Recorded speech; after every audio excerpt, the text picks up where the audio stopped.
Hey folks, Kilt-Man here, Kilt-Man at your services.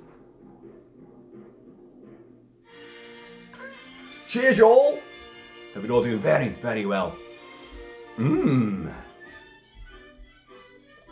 It's the day after St. Patrick's Day, and those Celtic folk amongst us are still celebrating, of course.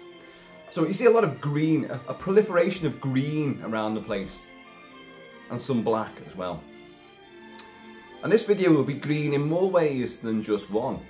Not just aesthetically, no, environmentally as well.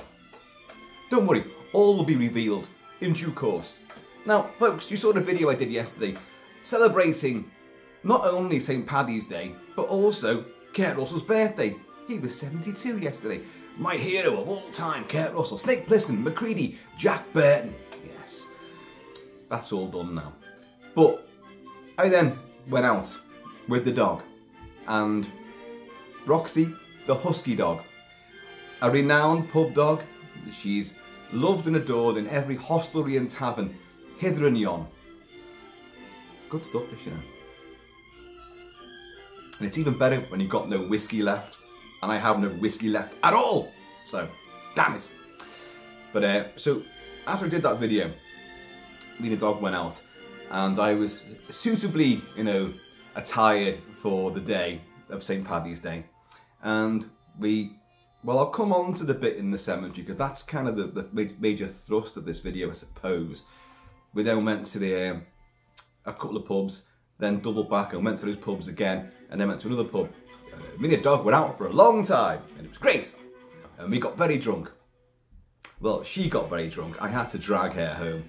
Huskies and alcohol, they can't hold it at all. They're awful. They just want more and more and more. Anyway, I had said that St. Paddy's Day was going to usher in a little mini festival of Irish folklore flavoured movie reviews, starting with the great Disney movie Darby O'Gill and the Little People.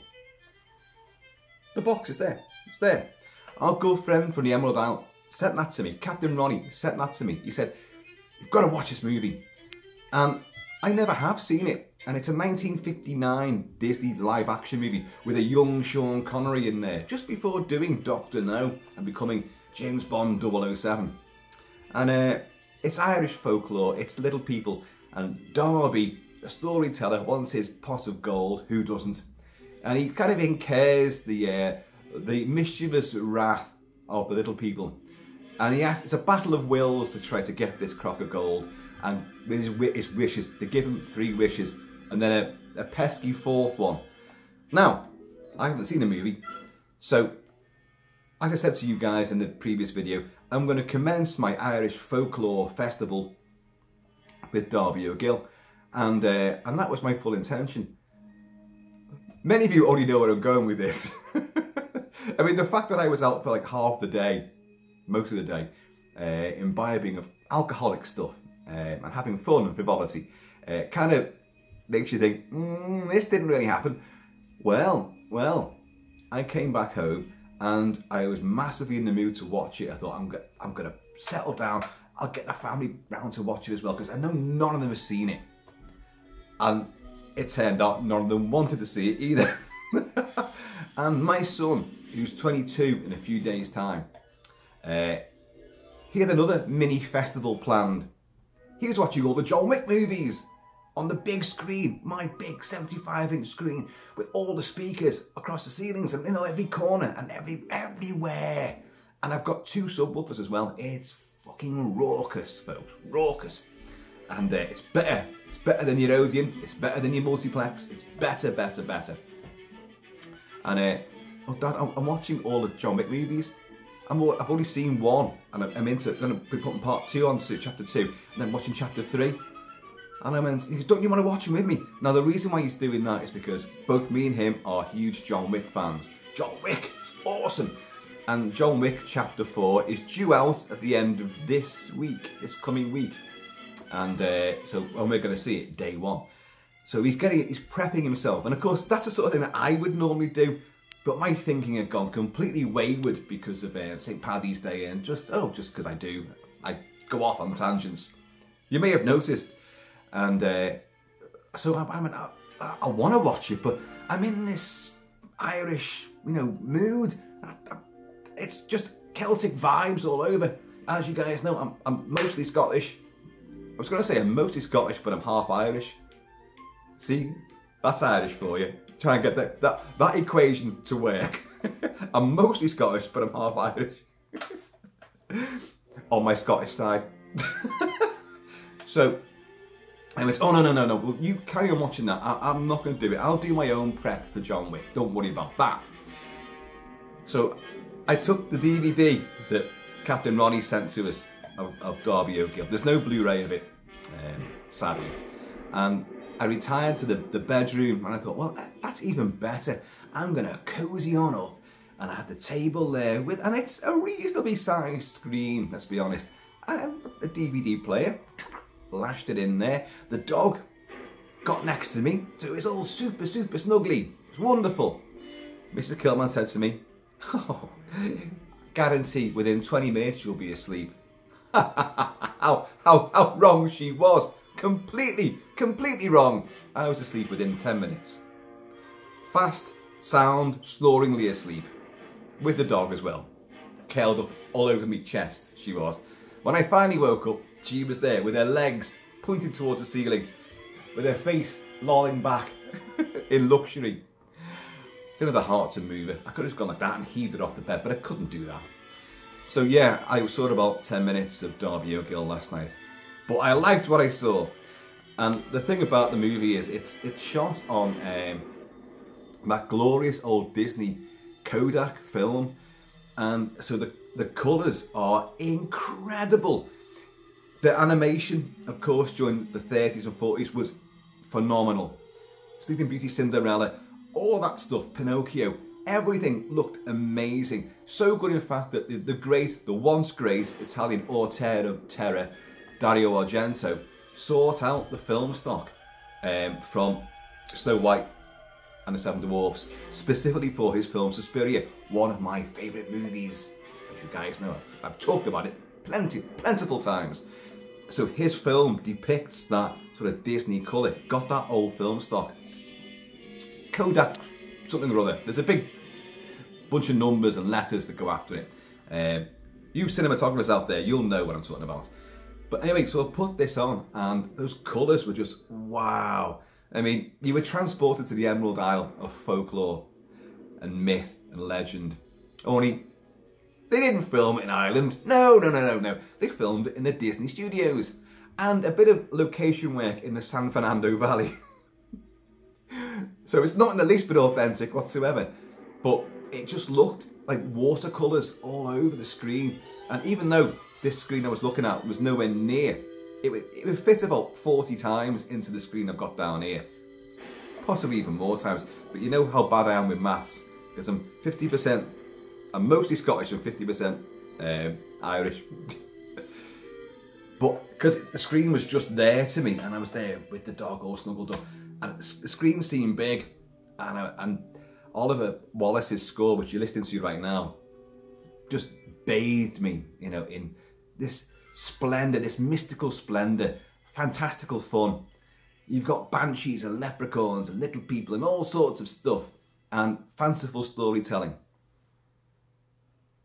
I'm no stranger to that, before you guys say it. And then, that was it, I was gone. Ah, bollocks. So, the review I had in mind for today was, the first one was going to be Darby O'Gill and the Little People, and I've still yet to watch it. Now, today, of course, is the last day of the Rugby Six Nations. And we have Scotland versus Italy. Ireland defeated Scotland last weekend. It was a battle royale, and it was great. But yeah, the best team won. Ireland were just stellar. You know, Scotland have fronted their best team ever in any tournament for a good decade or so. But even that wasn't good enough. So, but today, in a scant couple of hours' time, Scotland will be playing Italy. It should be a walkover. It should be. Italy is shit. But who knows? But Ireland of playing against England. And Ireland are going to just smash the hell out of this. So it should be a riotous afternoon of Celtic aggression, but with gentlemanly conduct as well. So here's to Scotland and Ireland. Timed to perfection with a fanfare. Cheers, y'all. Slange. Now, here's the other thing that happened yesterday. So I goes out with the dog and we enter the cemetery, which is out the back there, just beyond the perimeters of Kilt-Man's realm, Kilt-Man's land. And there's the boneyard, which we go into pretty much every day. And love the place, the dog loves the place. It's old. There's many graves there which are like 200-300 years old. You've also got a Russian Orthodox church in there, which is fabulous. Whenever the doors are open, the dog runs in there. I've told you before about the dog running in helter-skelter into a Russian Orthodox Sunday Mass, or they have weddings and you have funerals. They have all sorts of events take place there. And those Russians, these are good Russians, folks. These are good Russians. These aren't invading Ukraine. These guys, any event, they have loads of food. Loads and loads of food. Which is why the dog fucking hurtles in there through the doors and like, oh God. And it's happened a good 4 or 5 times where she's caused absolute bedlam. However, it's all very good natured bedlam, because even the priest with his beard and that big hat and all that, you know, are very, very strange looking things. That sounded terrible, didn't it? But it's all very regal and pompous, and yet it's not. It's dead super relaxed, because when she comes in, they go, oh, it's Roxy, and she's running up and down. But what, and it's a miracle so far, it hasn't happened to her. It's a Russian Orthodox miracle. They have all candlesticks, which are about 4, maybe 5 feet high, with ornate candelabra, and all these sort of urns and incense burners, but they're all standing on these these poles on little silver or gold bases. So the dog running around, and these things are, oh my God, it's like, you know, spinning plates, trying to keep them all. So I'm gonna run after it. I'm like, oh my God, get the dog, but stop these things from falling over. And everyone's loving it. They all genuinely love it, which is great. But I'm all like, oh, I'm sorry. But that priest, I should know his name by now, because I've met him loads of times. I've been on the street and he's been done a service and he's going back to his car. Some big old horse and carriage he has, and he just goes, hello, no dog today. I'm like, no, you're all right, no dog today.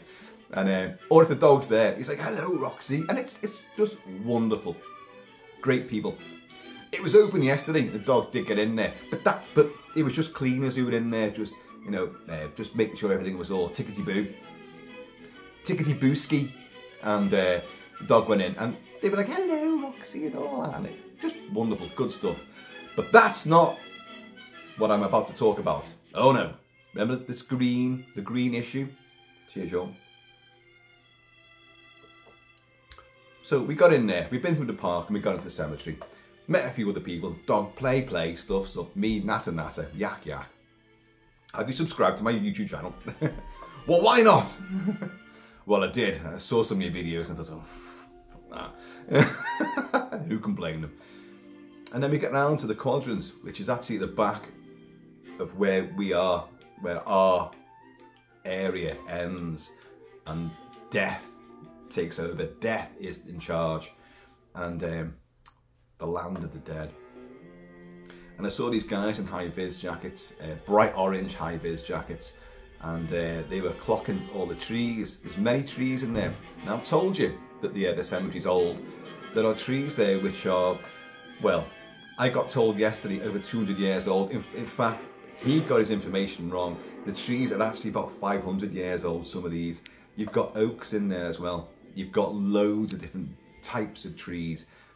And we've even got the ones from the Everglades, you know, those, oh, what do you call them? Cypress trees? You have hanging stuff like that, and you go through like an alleyway of that, an arch made up of these things. Is it cypress trees? and they look incredible. So you've got lots of diversity in this huge expanse of tombstones and gravestones, but different quadrants. And it's on a slope, but it's a big, wide slope. You've got the church, you've got you've got a couple of war monuments. You've got like an area set aside for babies that died, and that's and there's a great big lovely marble plaque, and people put little toys and stuff. And there's benches there. It's a lovely area. All the guys that work there, I know all of them. I spoke to one of them yesterday as well about this particular incident. I'm getting there, folks. I'm just painting the picture in this glorious Disney colours as well. Painting the picture, setting the scene. So I see these guys in a high vis now, and they're clocking the trees, and they've got their phones out. It's two guys. One seemed quite young, and the other one was obviously his boss.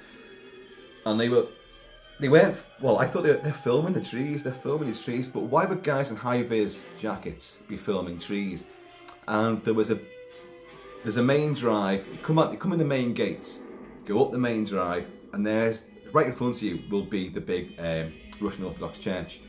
And then you drive around it, and then you go another long drive, and then you get the war monument, which is big, a great big stone cross and all that. And you drive around that, and you come back down again.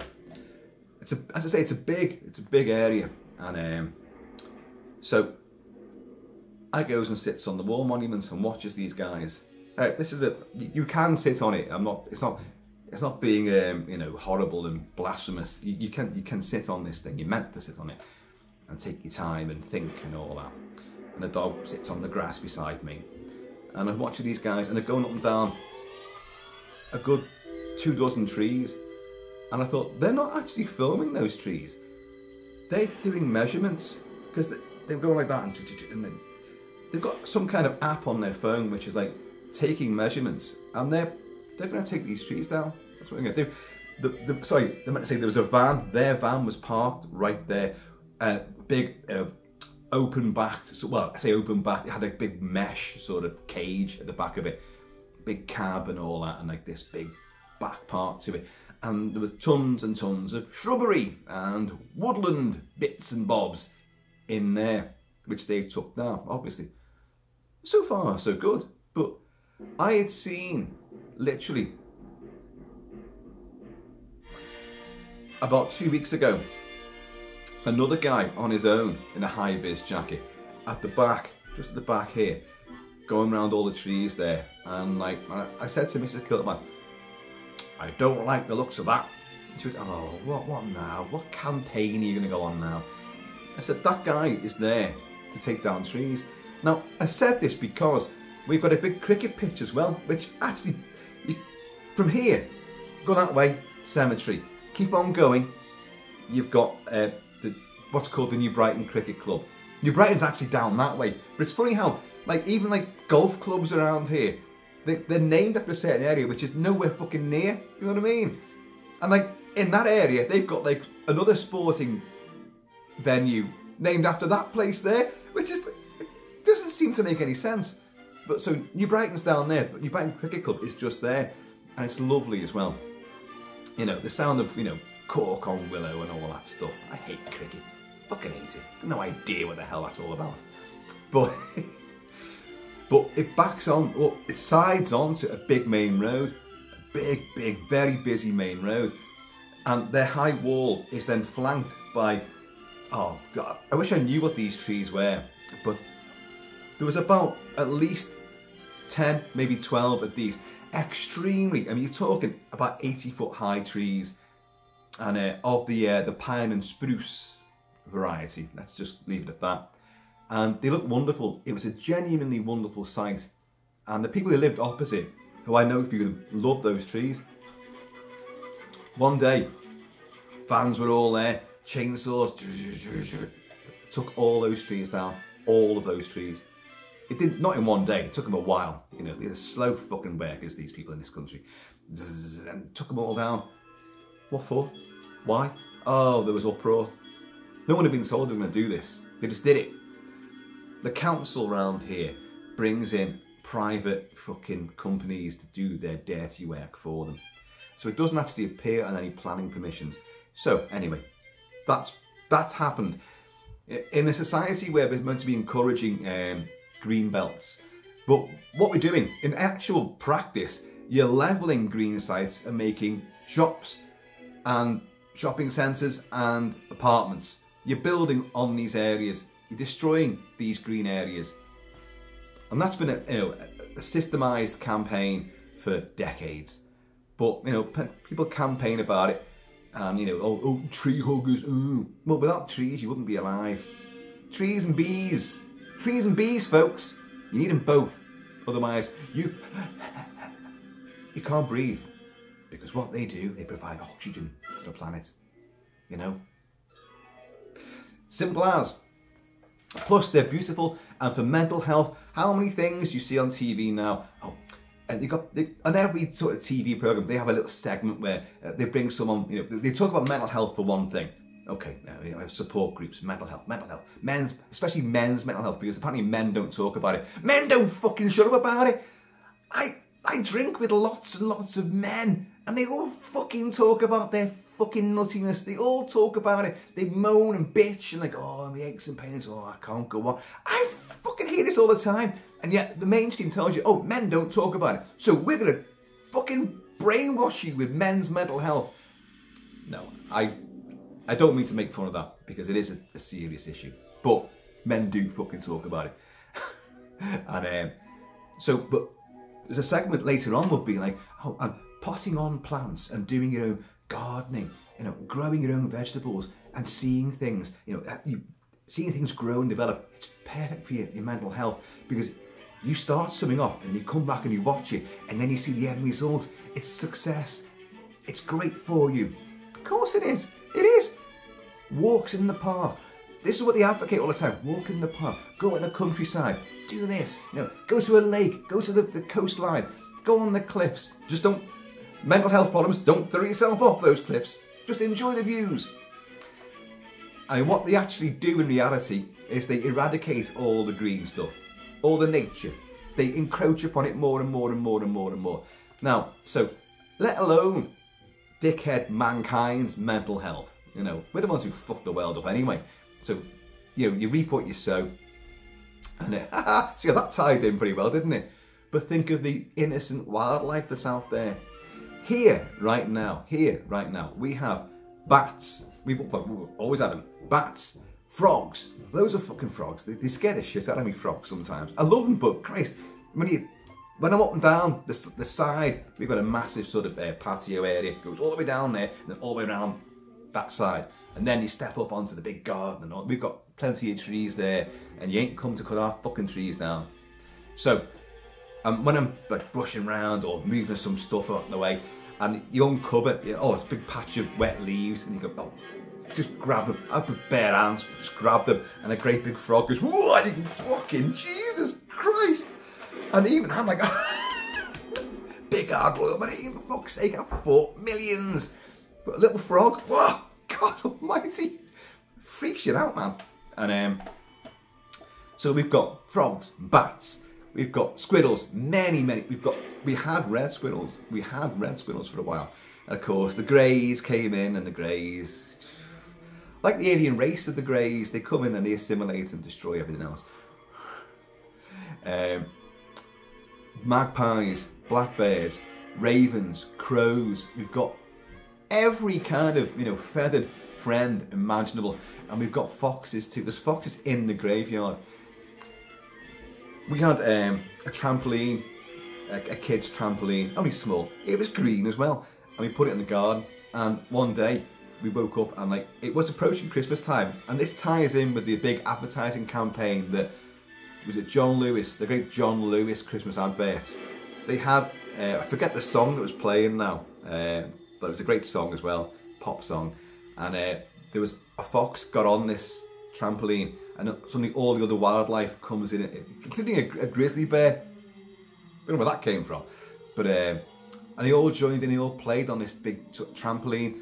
Well, during the same Christmas build-up, we saw a fox on our trampoline, and I was like, wow, get it. took pictures. The thing is, that's not uncommon. Around here, there's so many foxes. If you go out, walk the dog late at night, say like 1 o'clock in the morning, something like that, which I do, sometimes I do, you'll see foxes, even families, running across the street. You know, and it's just beautiful. I love wildlife, I love animals, and I, you know, want to protect them, obviously. And taking down trees, it's not protecting them at all, is it? No. So, let's get back on track. Well, first of all, let's slurp of this stuff.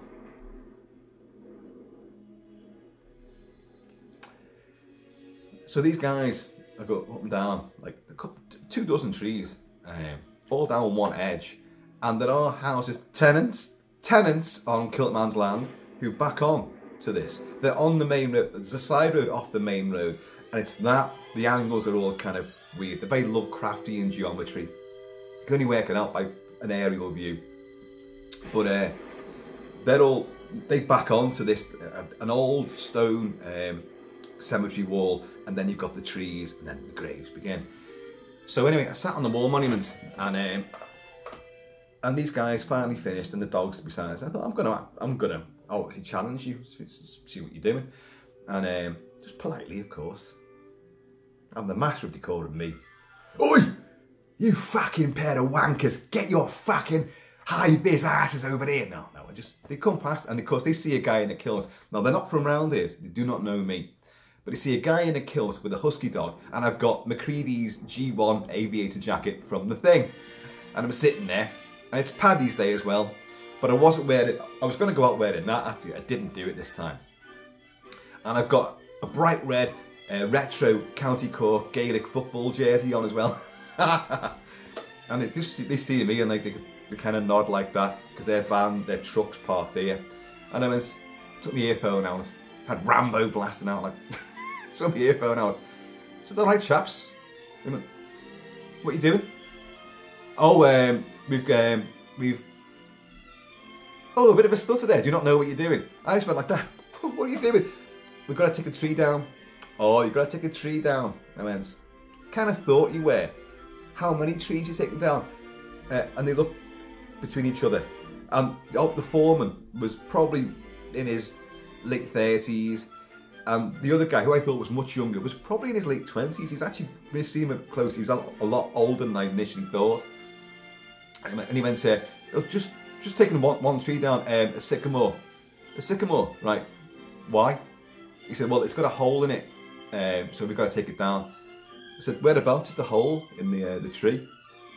And he went, well, it's, I've just watched them doing all these fucking measurements on their phones, and he can't even give me, he said, oh, it's, and he's doing all this. I said, how high up is it? He said, oh, it's pretty high. Okay, it's pretty high. So you've got to take the entire tree down. Well, yeah, because if it falls on someone, then they'll sue the council, won't they? So you've got to take a tree down because it's dangerous. Okay, I'm with you. Shouldn't you just take from below the hole? Oh, sorry, you've got the hole there, so take from below the hole, take it off at that point, leave the rest of it there. The impression, now I can't guarantee this, but the impression that they gave was the whole tree was going, simple as. So I went and said, well, so just one tree because it's a danger. Yeah, I put fucking words in their mouth. Just one tree because it's a danger. Yeah. You're not doing all these other trees that you've been monitoring and looking at. Oh, no. I said, because if you are, me and Air will be chained to those trees. He just laughed it off. I meant me and Air, me and the dog.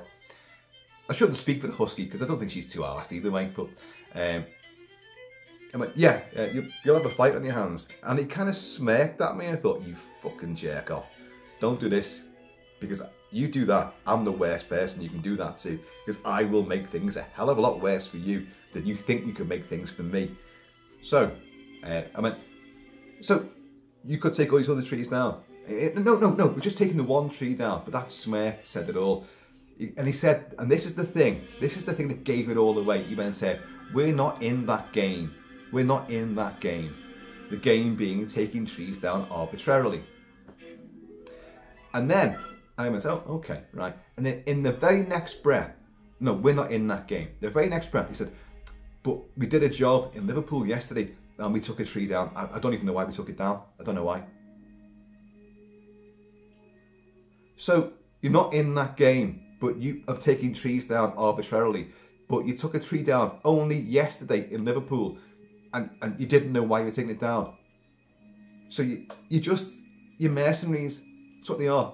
The councils employ these companies to do their dirty work for them.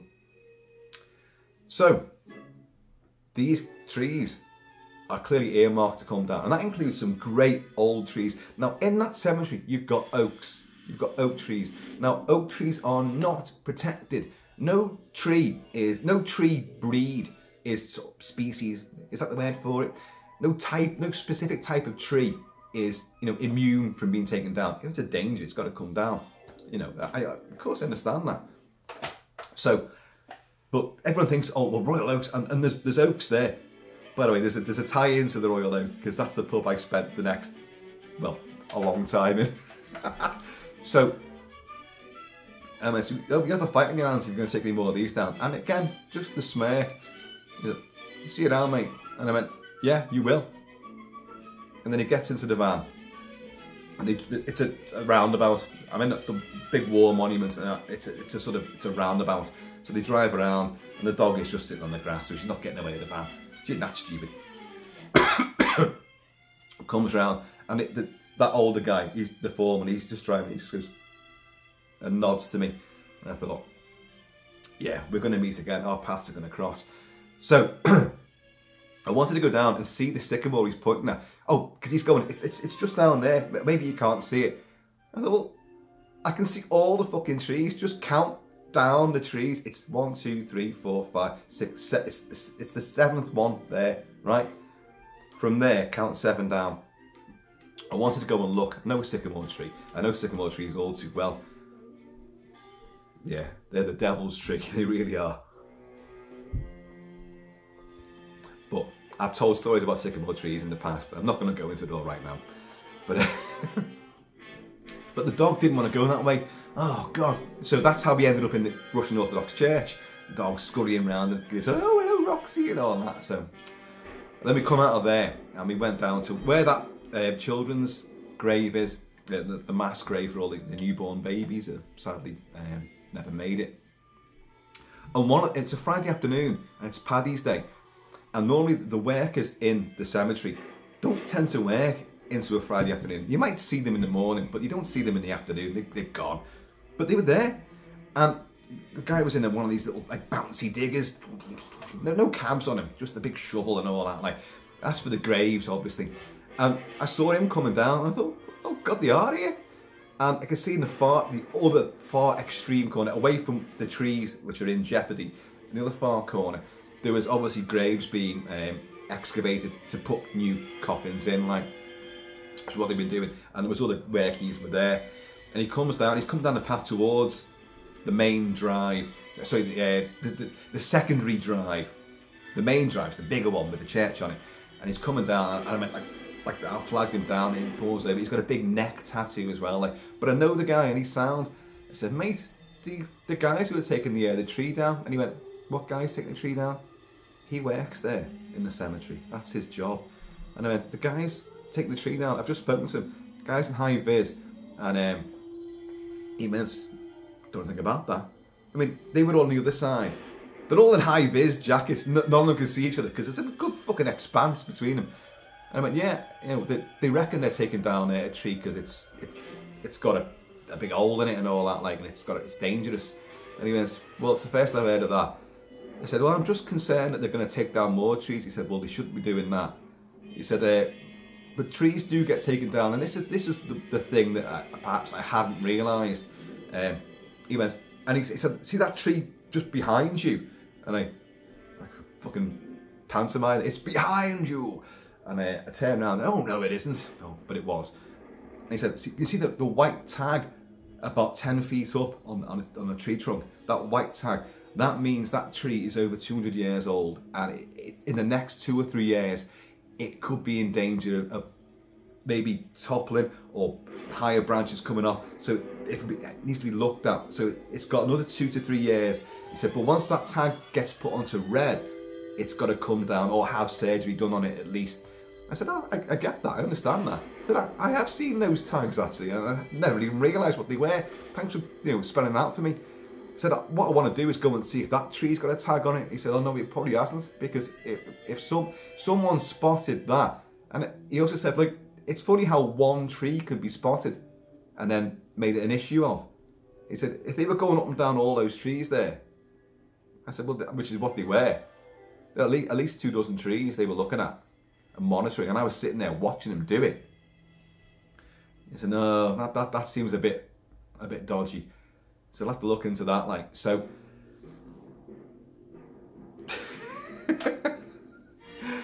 Anyway, Mrs. Kilt-Man said to me, she went, I take it you've got the company name and their registration plate. I went, oh, fuck. She went, oh yeah, you simply are Inspector Clouseau, aren't you? The most obvious thing of all you could have done was check the company out and their affiliations to Little Borough Council. So in the meantime, she's been on to the cemetery, the council's plans for the cemetery. But having said that, there's a lot of shit there. Most of it, 99% of it is utterly irrelevant, because it isn't just a cemetery, and it's like pavements outside which are cracked and stuff like that, uneven, that sort of thing, potholes on the road adjacent, that sort of thing. But I'm gonna have to look into this. Now, at some point later on today, I'm gonna go around and just check that tree, or check those trees and see if they've been tagged. See if I can spot the hole in this tree, and we shall see.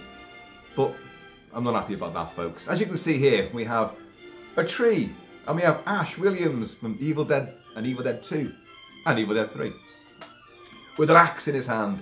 We have an orc from Lord of the Rings here with an axe, because we know orcs don't like trees. Oh, Treebeard says, oh, tree killing orcs. Oh, you know. And of course the Ents, which Treebeard is. Oh, we should have brought Treebeard down, shouldn't I? Oh, where was my planning and all the set decoration? There's me bringing bloody not Pennywise. What's his fucking name? Twisty the Clown over there. What's he doing there? Don't even know. And now the sun is playing tricks upon us as well. Damn you.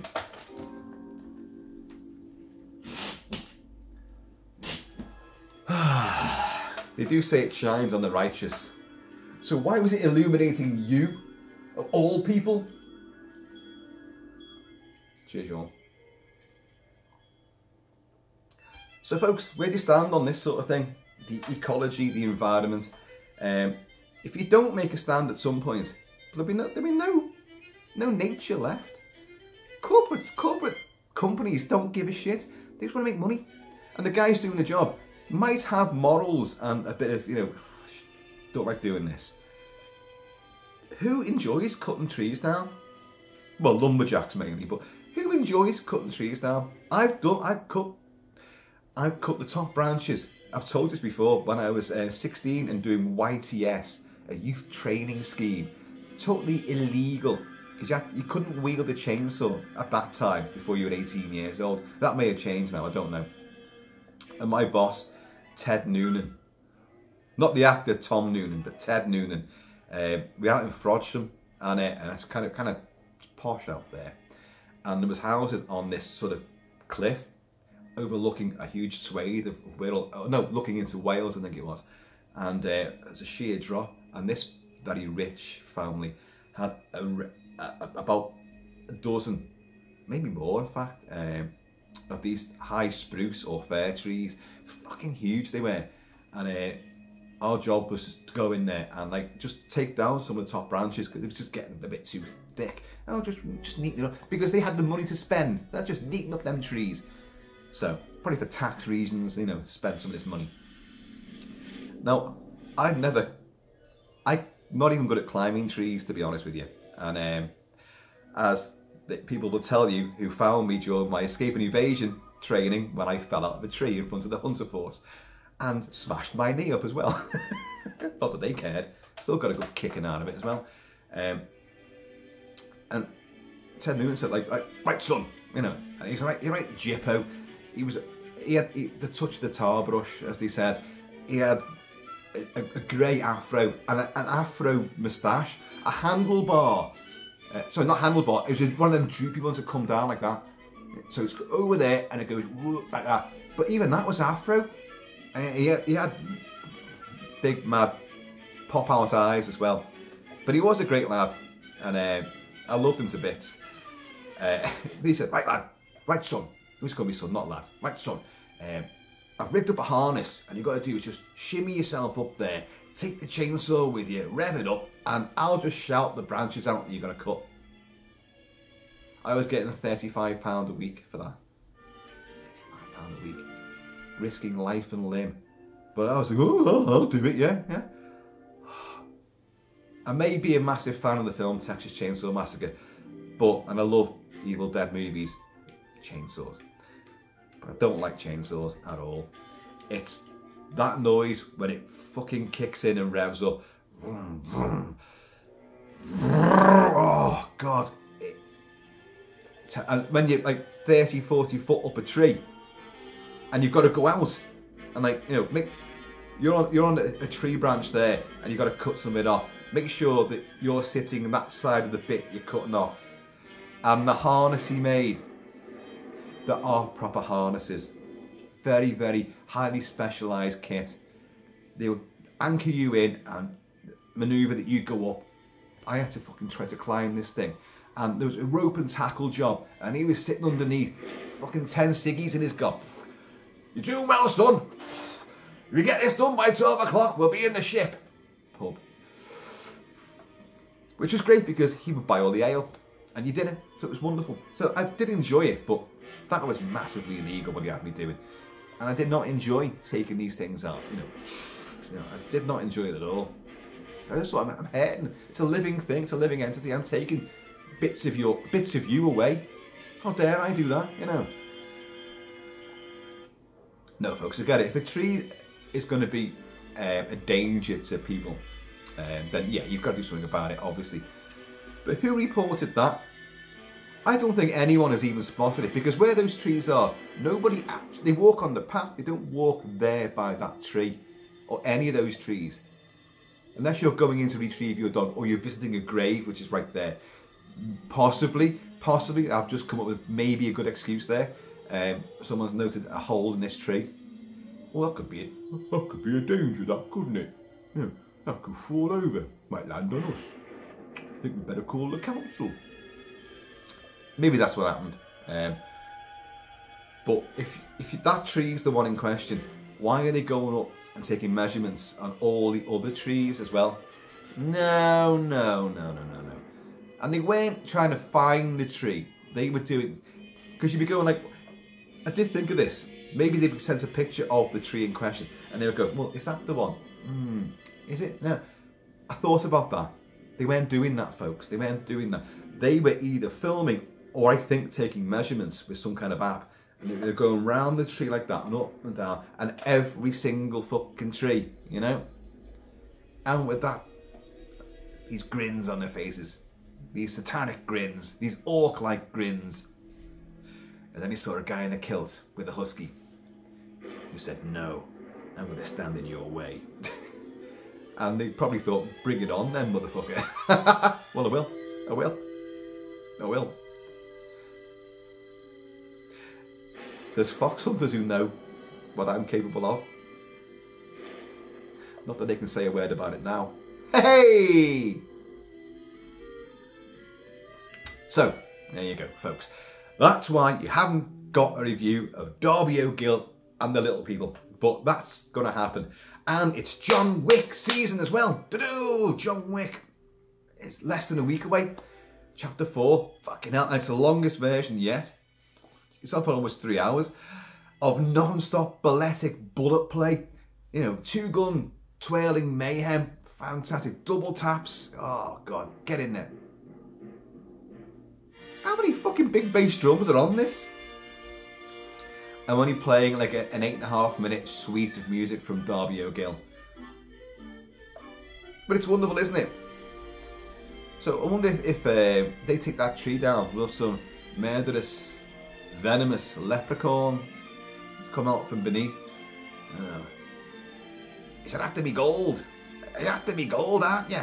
I can't do an Irish accent at all. And bigorra. So what I'm warning to you. Potato! Oh no, I can do an Irish accent, it turns out.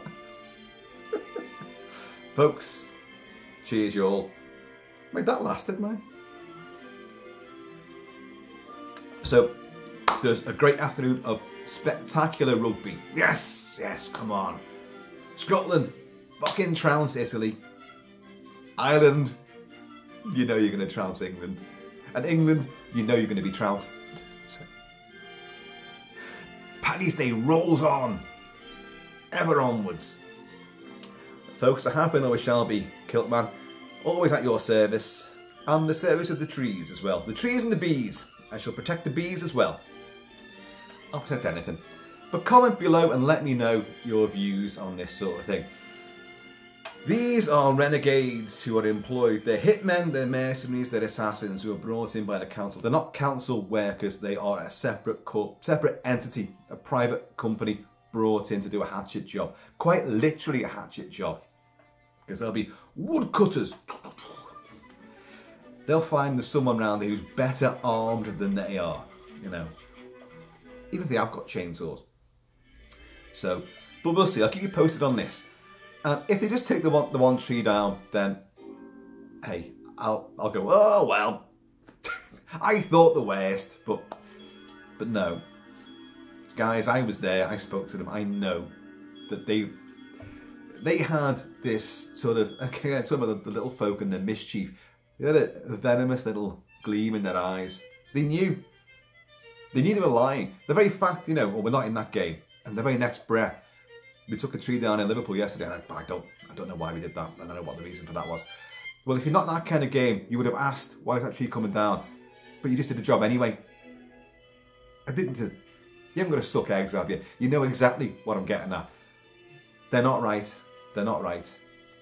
Folks, anyway, I will keep you posted on this. And I will get cracking with some of these Irish folklore film reviews. There's goblins and there's banshees and there's all sorts of fucking weird stuff. Like, oh, you think the Emerald Isle's full of, you know, frivolity, hey, limericks, you know, that kind of stuff. You know, river dancing and Guinness. Yeah, but you got the little people as well. Ooh, goblins. And goblins don't just live in Ireland either. Goblins could be anywhere.